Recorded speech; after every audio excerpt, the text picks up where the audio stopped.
So thanks everybody for showing up. I know it's kind of getting to the end of the semester, it's 4 o'clock. There's a ton of different seminars going on.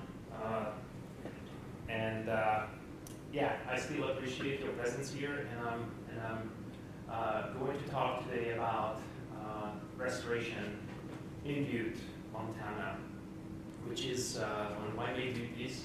But before I start, I just would like to thank to some of the funding agencies whom without we wouldn't be here today.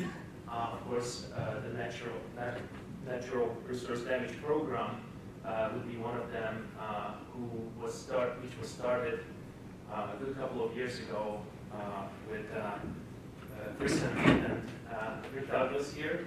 And in 2015, I came in, and since we're trying to just be alive and keep the program running, of course, Montana Tech is our home and gives us all the facilities that we many times just need. Butte is our hand-in-hand collaborator in these projects, and CFWeb helps to basically promote us and basically do all the outreach activities that should be done. And here are just a lot of people who are really crucial, and I have pictures of them.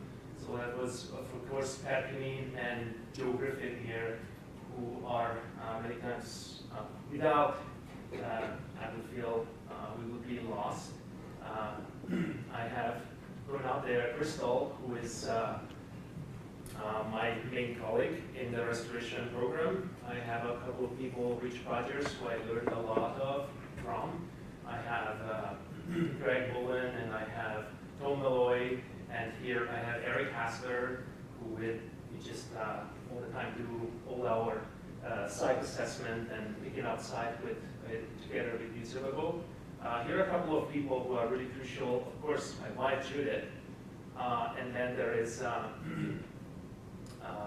basically Karen Nelson from University of Montana, and then there is David Polster, who I learned a lot of different restoration techniques from, and of course Don Daniel, who shared a lot of information, what he has been doing on the Hill. And here is just another good couple of people who I can thank a lot. Of course, in the academic perspectives, there's a lot of people here. Would you like me to put that on? And and then all our students, who without I wouldn't be able to function. Of course, if you are a professor, you understand that the students and the professors live in this really cool symbiotic relationship, and they all do the work, and and you try to just follow up with them all the time. And and we have a lot of volunteers as well, colleagues here that I am showing, and hope if people are here, they recognize themselves. But I will try to go into the topic right now and introduce how we do restoration here at Montana Tech. So first off, like at many educational institutions, if you are doing restoration, that kind of maybe would be something that I don't need, because people might focus on this and they see already the show. Can I turn that off? So I don't know. To me, this is bad. That this one's cutting off though. You know, I can call IT and see. She's got it's an animated slide. Yeah, it's an animation, We're seeing the next picture here. and you already see it. So in a way, Yeah. well, I just turned this one off. Anyways, so being in academia, you of course do education, you do research, and of course education and mentoring, and you do it as best as you can. You try to do research and publish, but basically I feel also privileged because my position gave me also the opportunity to actually put everything into action and basically doing restoration ecology out on the Hill, just which we actually are getting evaluated for, makes my career really, in a way, challenging and very, it's just it's a great privilege to to put actually right away what you learn and what you teach into action. And basically that whole thing bridges together the main message that I'm trying to do here at Montana Tech, basically education, research, and do things in action. But my big, basically cultural experience coming to the US was to learn about Humpty Dumpty, because growing up in Hungary, that was not something that I was exposed to. And basically, the big question is here, if we look at this picture, whether we could put Humpty Dumpty back together again. And just looking at this mine site up at the diamond, we can really wonder about that. And with this, I would like to introduce a figure that I show many times to my students, which is basically explaining one of the most crucial message: where do we need restoration and whether we need it or not. So basically, this is a graph where you will see time on the x-axis and ecosystem state on the y-axis, and then there is these stages where your system is healthy. Of course, it has a really functional state. And then the next step would be where you have a threshold. If you add disturbance to it, you can actually exceed a threshold where basically your ecosystem would not be able to come back to that steady state. So, so in one way, if we add just a moderate amount and little amount of stress, our system would be able to recover. And if we go through that threshold, it would be an irreversible situation. And here is where we really can think about restoration, whether we should do it or not. And this is basically the Humpty Dumpty line. So if we go through this, if we succeed to bring back our system where that threshold is met, our system will become again resilient and resistant. And we are really, with restoration, we are not trying. Basically, no restoration projects really reach that 100% original or historic state, even if they were almost 100 years old. So in our lifetime, usually that restoration, original historic, would not happen. And there is really a model in restoration ecology that is called the Humpty Dumpty model. And basically what we see here, there's 3 graphs, and basically on the x-axis you see the amount of stress and then the ecosystem condition, and basically 3 different ways of the ecosystem to recover, potential pathways basically to recover. In one way, where we start with a very functional ecosystem and we add stress, it actually will just degrade. But until it is resilient, in a way, a same pathway, it will be able to recover. And again, if we add more stress, it takes it longer, but it can come back. This is called a hysteresis. This is the rubber band.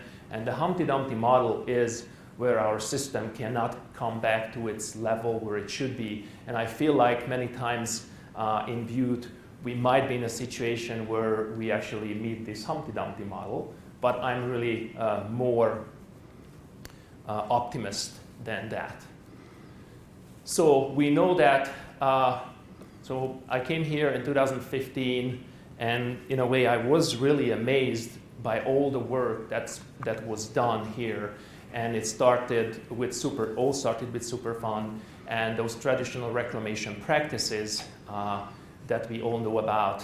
And I was not fortunate to all observe that, but I see all the images and I see how much change was done basically within a couple of decades. So from basically a really degraded situation, we actually arrived to something that is much better, I would say. And these traditional reclamation practices, so reclamation is really focusing first of human health should be saved. Many times it's about terrain stabilization and basically the decontamination of the area. And it's not even trying to go towards that original or historic state that many times we refer for restoration. But It's a bummer that we don't see all this. But there are actually, within Superfund, adopted administrative rules, and I'm not trying to make you read all this because first off, it's partly missing. So basically what we are tend to do or should do really, it's going back to that original historic state based on these administrative rules. And just a couple of terms here, it actually requires us to have a diverse, effective, and permanent vegetative cover, which should be established. And it's very important that basically how we put together this idea about that vegetation should be based on reference areas. So, but I can ask from you now, what is really restoration? And I already mentioned the term that basically traditionally we should bring back things to the original or historic state, but that historic state we usually have no information about. This is, I like to actually show that picture even in my classes. This is one of the first pictures probably ever taken in Butte, Montana. And this I would call quite historic, but we don't really know much information about it. So we don't know how much damage was done to the landscape before, for example, these houses were here. We see that there is some kind of a grassland. There's no forested sites around here, but for sure, 1875 was not the start of these first colonizers and prospectors in the area. So basically it is really difficult, almost I would say impossible, to go back to that historic state because we just simply don't know what was that.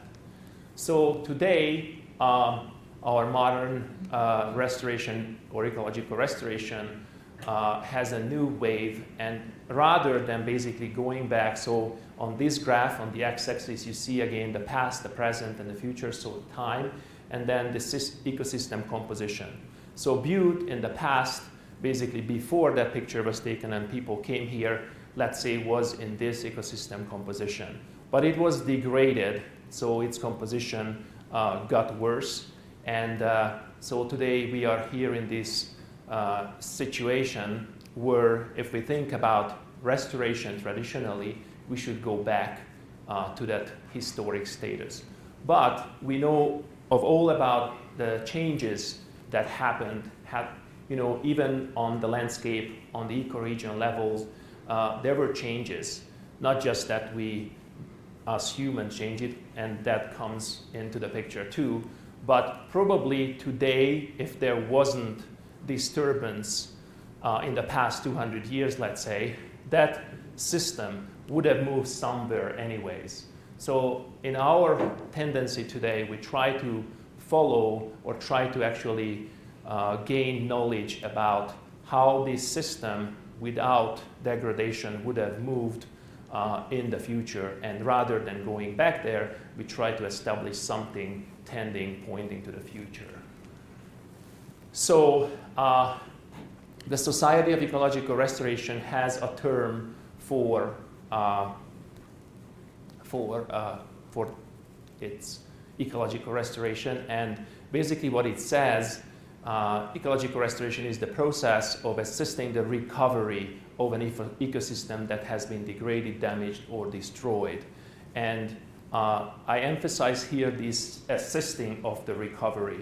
So again, we are really far from trying to aim to put back historic conditions. We try to get through that threshold where the system is able to recover again on itself. So, but again, it's easy to say and easy to show all these graphs, but how do we go about it? And so how to figure out how that system could have changed.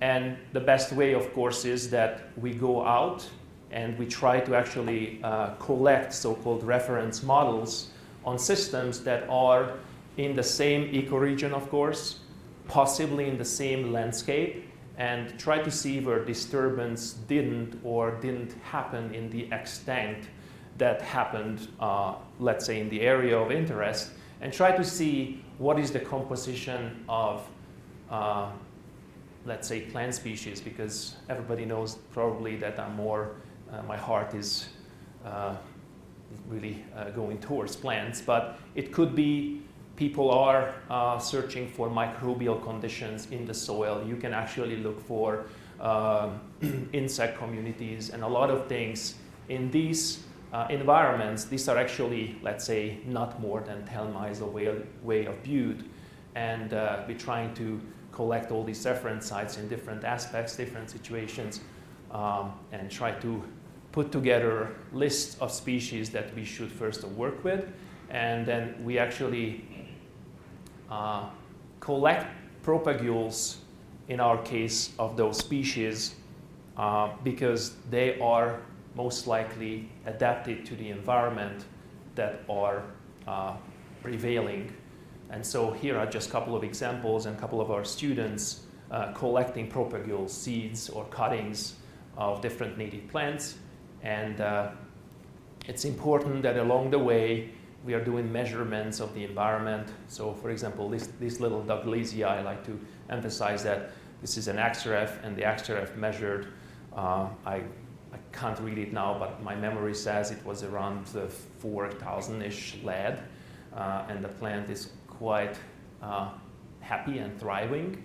So these kind of adaptations for future topics that I will tell about will be really important. So we bring the propagules into the greenhouse and we try to multiply them, make thousands of babies of them. And we also design seed mixes. As a couple of you know work with us, we try to help to come up with seed mixes that you can really cover huge areas. But in the Butte landscape, we need to diversify that landscape. And then we just produce, again, tens of thousands of them and go ask the next question, where do we plant all these plants, right? So luckily I had a couple of really good students, and among them was Mark Mariano, who elaborated a program through GIS, basically a little plugin, I would say, that works now with Butte Silverbow's ArcGIS system. And basically what we are doing here, we know information about the requirements, the ecological requirements of the different plant species, so that whether they like dry soils, acidic or more basophil pH, or they like to be exposed to the sun all the time, or they like north slopes and so on. And Mark built all these information into this GIS system, and now we actually can make questionnaires in our GIS module where to plant what. So if we have a target area, let's say down here, we can, I will show you, because today we are presenting at the BNRC for our next year's founding. And this is one of our slides. I hope, Julia, that's okay that I inserted it. So this is one of our next year's site, the Anselmo Timber Yard Slope. And you see this is how the model looks like on the map. So this is just a satellite image. and then there is an overlay with the area of interest, and you see the different colors. The different colors means basically mean different aspects, different slopes, and so on. And basically, if we will have a site like right here, we better check what those purple colors are, because they mean some kind of a change in the geography. So basically what we do, we are matching the plants with the habitats through this module. Okay, next question. Should we really be brave enough and plant into the caps? Which is many times a question that I receive from people. Well, there could be other questions that come with this, whether there is competition within the already existing reclamation grasses, and is the cap deep enough? What if our plants reach the mine waste? What are the proper planting locations? And then, again, I already in a way talked about that. We should we should really think about matching the plants to the habitat. So here comes the next point. If we bring those plants out, we already have caps, and they already have some kind of a vegetation, reclamation grasses. And this is how usually they look like on the ground. This is crested wheatgrass. And Mark Mariano, again, while he was my student, that was his master's thesis. He actually had the task to figure out what does crested wheatgrass do to our future plantings. And first off, it's quite obvious if you look at the picture, there's a lot of leaf litter. So first off, he just went out and measured the depth of leaf litter and compared it with native situations. And basically, we found that the leaf litter in the reclamation grasses is at least 3 times bigger than it is in the native setting. So first off, that resulted in several other greenhouse experiments, and we don't have now time for that. Mark will for sure be happy to give another talk on that whole situation. And then the next thing was where that litter, other than being kind of thick and present and might be a physical barrier for native species, whether it has any chemical features. And sure enough, we actually compared basically 4 native species, test species, that were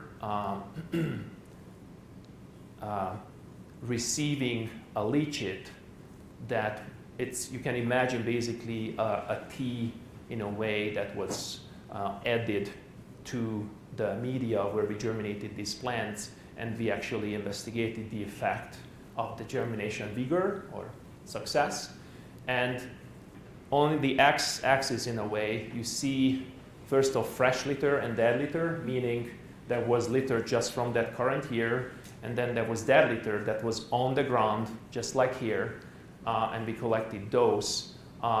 First off, big differences. The fresh litter had a bigger effect, bigger negative impact on the native plants.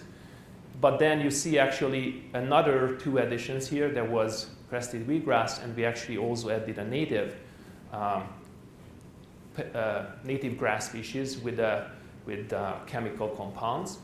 And we actually found similar negative impact also of the native grass onto the test species, which was a little bit of a surprise because, well, we thought this is a non-native grass, so it definitely has a bigger potential to have these negative impacts, but this guy has it too.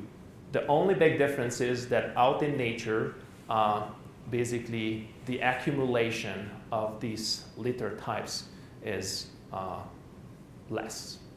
All right, so Mark in his thesis basically concluded that crested wheatgrass exerts basically a physical and also a chemical barrier for native plants colonization, which was a sad news for us, right? If we would like to diversify these caps, we need to do something about that situation. The other question that you saw, well, is the cap deep enough? We know that there is waste in place, and then there is a minimum of 18 inches of topsoil on top of these caps, and the pH is set to 5.5 minimum. So if we are trying to install native plants many times, of course 18 inches was really something that we're targeted for, and sometimes it's a little bigger, but there are situations where you find actually the waste a little lower than that. And you can actually also question, well, is 18 inches enough? Because this is basically an ET, an evapotranspiration cap. It's supposed to cover the waste and should not have any impact or any basically interaction with the biotic world out there, right? And so the question is, if we have situations like that, and you see the yellow waste, is it worth for us to put in plants there? Will they die just soon after? Well, the next question is, and even if it's 18 inches, can we actually be sure enough that the plants won't reach the waste? So I just suggest you these 2 pictures. So this is from Jared Trilling, the other master students of mine. This is his picture, showing a rabbit brush having at least 4 feet of a root system, a taproot system. And this is just showing prairie grasses. These are more of long grass prairies.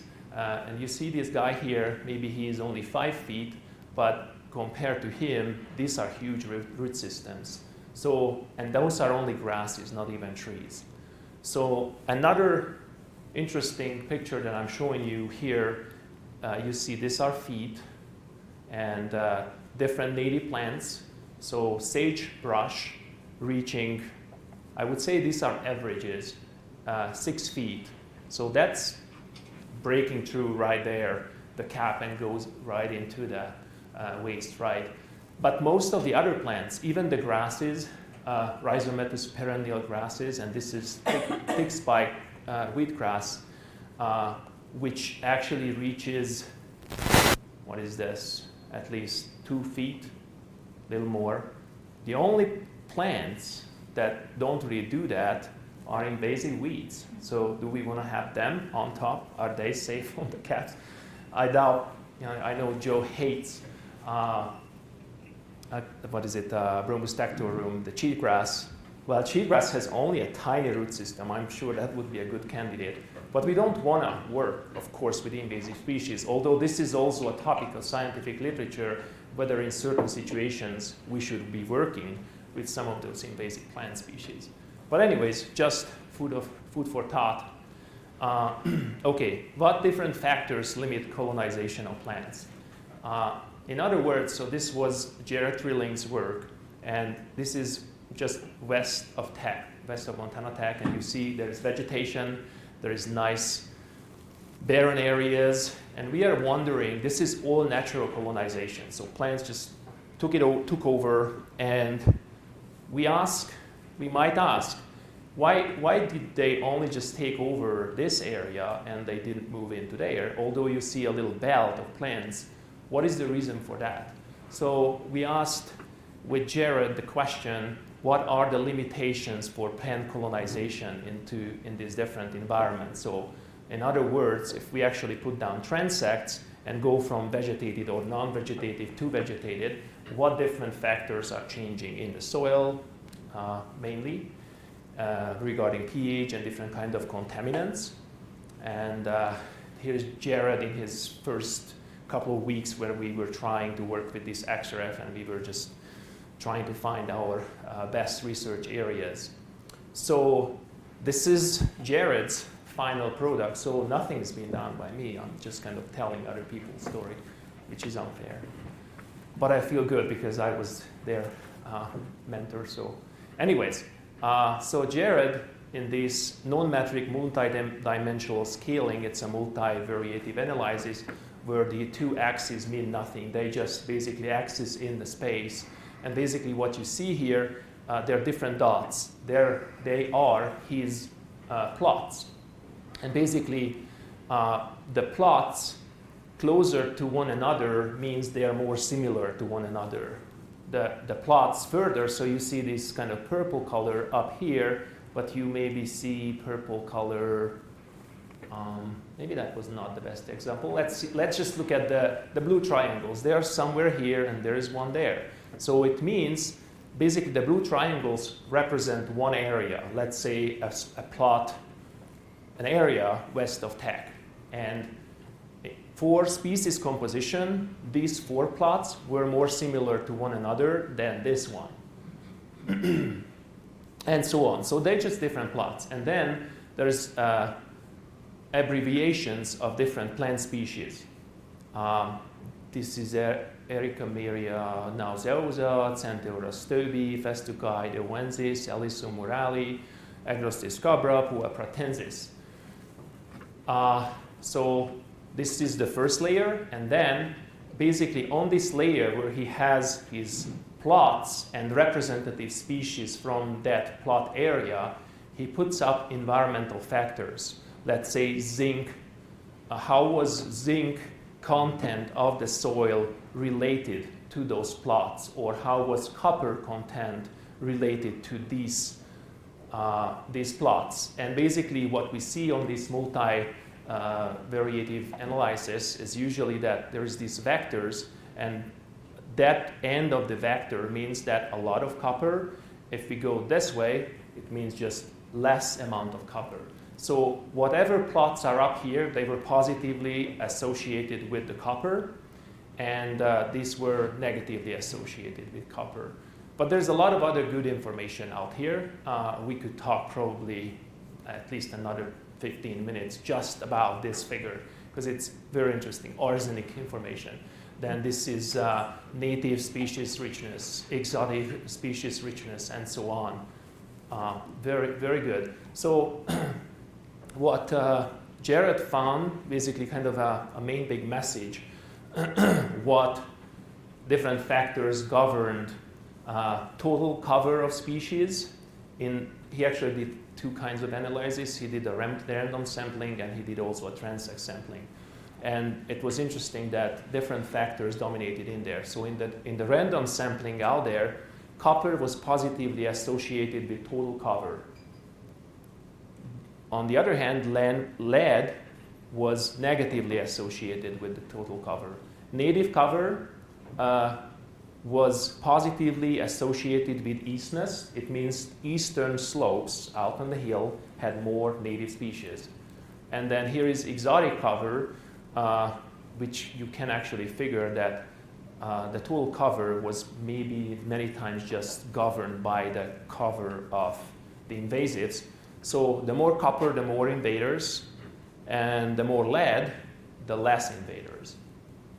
So in those transects that I tried to actually explain to you, we can see that the pH was one of the main factors. So in a place where there was plants and then the place where there weren't, the lower the pH, the more likely that the vegetation disappeared.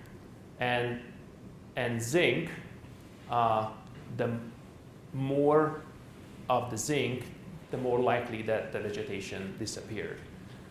If we go to exotic cover, we can see pH, again, just similarly influenced the cover of the exotics. Eastness, so east slopes didn't have much of the exotics. And arsenic was positively associated with the exotics. So this is how different species tolerated different things, and I only actually put up lead. So there's two graphs for lead. This is showing exotic species, this is showing native species. And I would only focus now on the native species because they're our friends. So there is, you can see milligram per kilograms amounts on the x-axis, and then there is 10 most frequent species. And basically what you can see with these little bars is the lead ranges where that given species was to be found. And there were two species, Oryzopsis, which is Indian rice grass, and Menzelia, which is blazing star. They were to be found in quite high, like between 2,000 and 3,000 milligram per kilogram lead.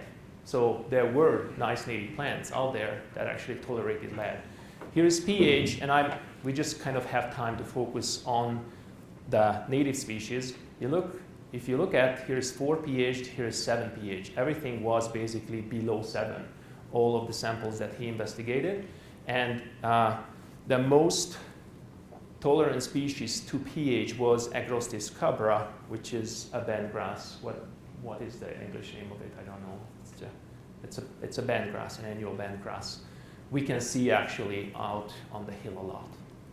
Okay, so here comes a test. We were allowed, again, thanks to Butte Silvergo, to plant actually our native plants directly into the, can I say this is mine waste or tailings up at the Clarkville tailings, right? Because this is the area that is kind of close to the bowl fields. Anyways, so this is barren, And we tested to put in a lot of native plants in here. This is creeping juniper. There is lodgepole pine. This was all planted in 2016, and this was just these last couple of weeks when we went out and tested them. And there is approximately a 52% survival rate, right just at that site. There is us, some of the volunteers, Bridget, Sherry, and Judith, and a non-volunteer, Crystal, diligently planting all the plants for further tests. So this was a really good, I would say, playground for us to figure out what could really work. And if the plants actually go through those caps, will they really die? It really, I would say, not necessarily. It depends really what is beneath it. So there could be so-called, we are all aware of those 18 inches. And this, I don't know if this is proper, but I got this from an EPA document, and that's how they describe these ET caps. Anyways, this is the layer that's supposed to be 18 inches, and all those vegetation should not supposed to go through. Other studies, right from 1998, found that in the waste, in tailings, basically, all these different plants, among them, crested wheatgrass went through, and that was a 1 meter cap, like this big. Other things that we also see in the Butte on the Butte Hill were like mammals. They dug through, and then they brought up stuff from the waste, which is not really nice, but we probably need to do more research what that could result in the long term. So we definitely need to know more about these plants. So right now, question, biointrusion, hyperaccumulation, and phytoremediation. So I talked about biointrusion. It's possible that they can do that. Whether they can hyperaccumulate, they can build metals into their body, that's the next question. And we right now working with Alicia Cox and one of a student of her to actually test all these plants for hyperaccumulation. And if they hyperaccumulate, whether that could be used for phytoremediation. So in a way, I would say for plants doing biointrusion and taking up metals is not necessarily bad, because we can actually look at also as a way for cleaning up the site. But we need to be wise enough, and we need to know more about more and more species, what species does what, because it might be that sagebrush accumulates everything in the root system. So in a way, it keeps it in the root, in that soil, maybe not a big deal. But what if, let's say, lupin brings up everything into its leaves, and it just decays and decomposes really quickly, and then we might end up having some more copper on the top of the surface. So therefore, I think we need to do a lot more research, and we need to know a lot more about these plants. So this is Alicia, and this was one of our students, and this is Nathan. And we actually are using hemp, because there's that big idea out there, what can we use hemp all for? And we perhaps can use it for phytoremediation too. Right now, it doesn't really seem so. I mean, it died relatively quick compared to other native plants. So probably we won't plant a lot of hemp out on the hill, luckily.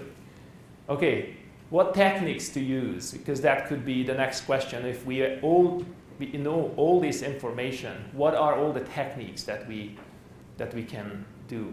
Of course, if we are lucky enough and can work on like catch basins which have like a shore where there's a fluctuation of water which creates us, at least in part of the year, a barren surface where we can plant, and we know that willows like that. So we just put in, I would say, thousands of willows, and this was 2 years after, and I believe that Silverbow kind of noticed that a lot of those willows actually took, but the water level it's not a naturally controlled system. It might be sometimes longer out there, which might result in the mortality of some more of the willows. But definitely that was so live staking, we call that. We just simply poke holes into the dirt and we put the plants in. That we would not recommend in the competitive reclamation grasses dominated environments.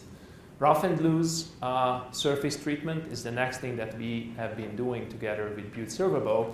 And this is a site which is called the Seraph or Scrap Age, where we tried that configuration where we actually dug these, I would say, almost mound holes, which created right away this specific microenvironment for plants. And we actually planted a lot of plants in between these little gaps, these dents, that helped us to, first off, on a south-facing slope, create a north-facing slope because it actually covered it up from the south. And then it actually also helped us to collect more water.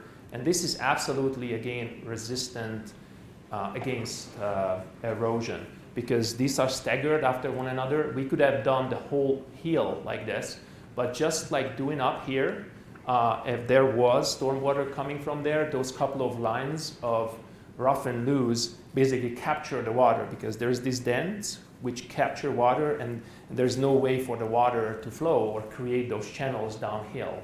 So you actually hit or kill two birds with one stone if you apply this method.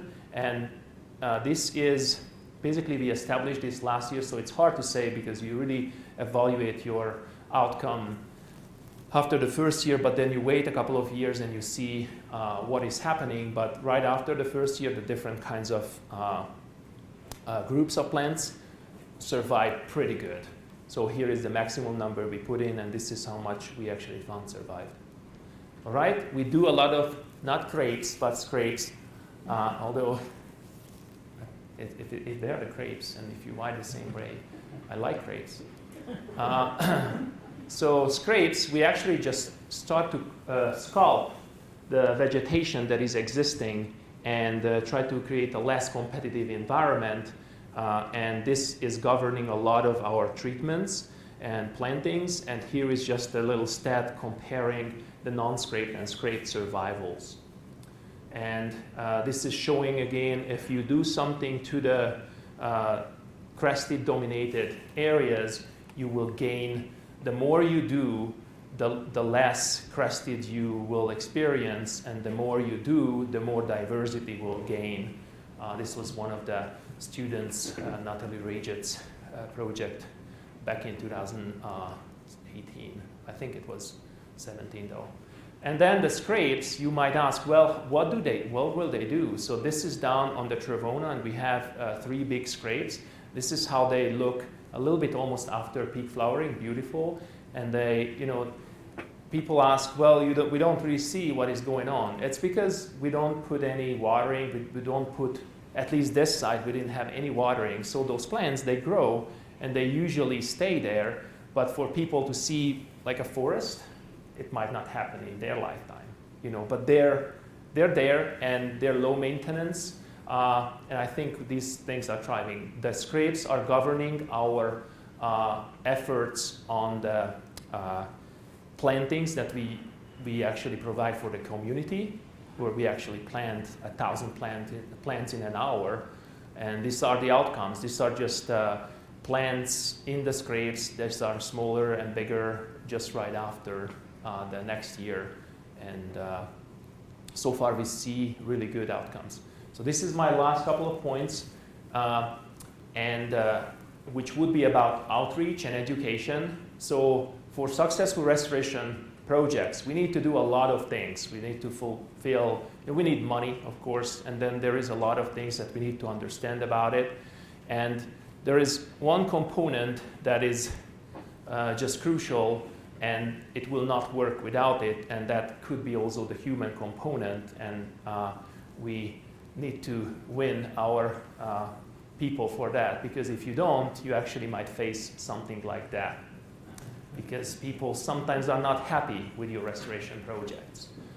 This was the triangle story, and I don't need to go through it because most of you know that there was that specific area where the neighborhood just didn't like the project, and in a way, in the end, we needed to give it up, I should say. But what governed this? We actually had another student who collected information in a questionnaire on whether people accept native plants for restoration or not, and this is one of the figures that I liked. It's really hard to work with data with yes or no or maybe, but this is a kind of a simple analysis with a square test, which shows different educational levels and accepting natives or not.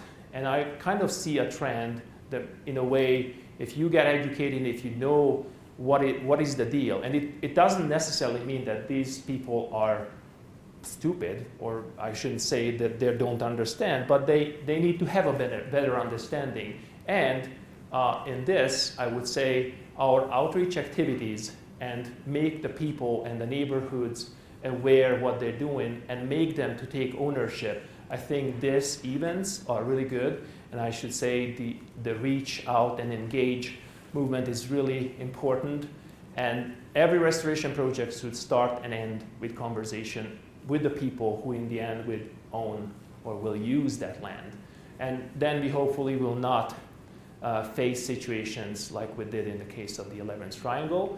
And good examples for this outreach and education would be, I should say, CFAP, who I know Joe Griffin likes to advocate for, but CFAP does an amazing job. We already have students grown up, and they are actually graduating from university who were little kids and had an impact in their life through CFAP, and they understood about the whole situation. Of course, I mean, we have some of the geniuses among them, I should say that.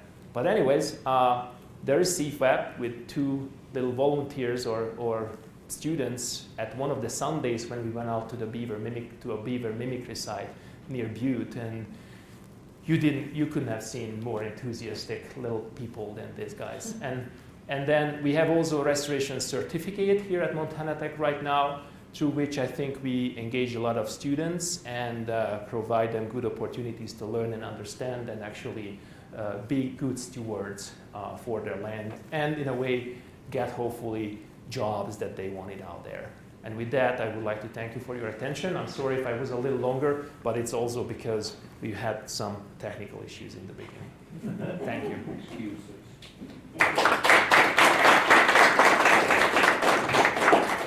So if you have questions, I'm happy to answer. Oh, okay.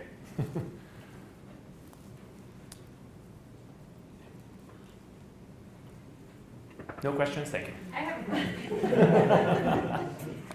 Does the root system of the non-native plants look different in their original soil?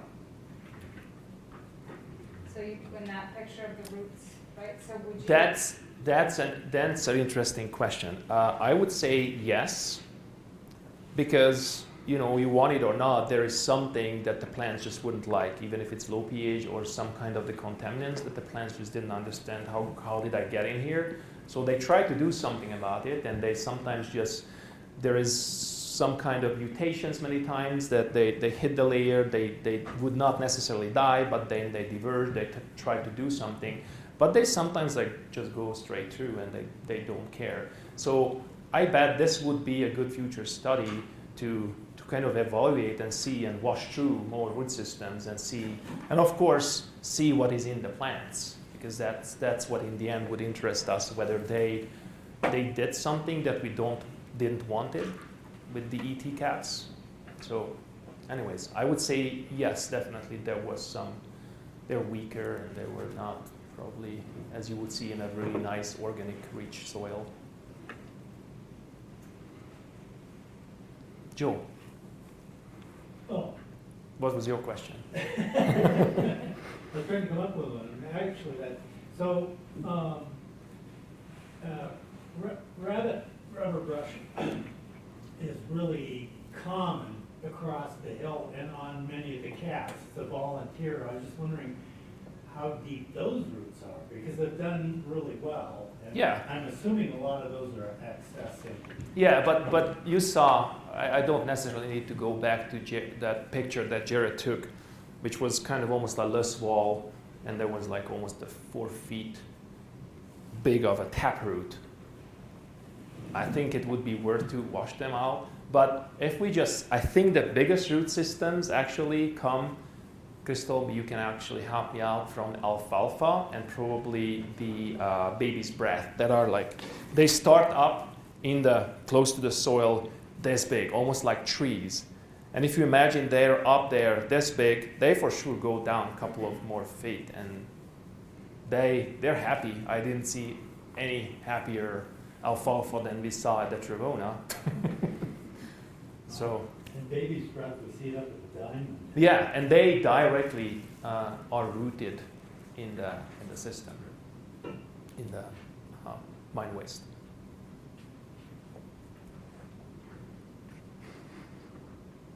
Well, if no questions, I thank you, and thanks for showing up.